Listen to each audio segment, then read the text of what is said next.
ვიტყვი. მედიატურის მიზანი არის იმ ფასდაკლებების სეზონის, ესე ვთქვათ, დაანონსება, რომელიც ხვალ 25 დეკემბრიდან შევა ძალაში, ასევე იმ საახალწლო ღონისძიების შესახებ ინფორმაციის მიტოდება, რომელსაც უმასპინძლებს ჩვენი ქალაქი.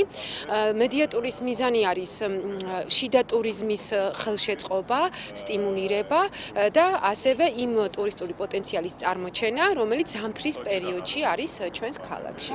რესტორნები, ბარები, კაფეები არის სადღაც გათვლილი 700 ადამიანამდე ერთდროულად იტევს. მე ვფიქრობ, ყველა ერთდროულად რო შევიდეს, ნორმალურად განსთავსდებიან და კარგად შეერგებენ ესე ვიტყვი. კაზინო იქნება ასევე, რომელიც მეცხრე პალუბაზე იმყოფება, ყველაზე კარგ ადგილას, ძალიან კარგი ხედი იქნება.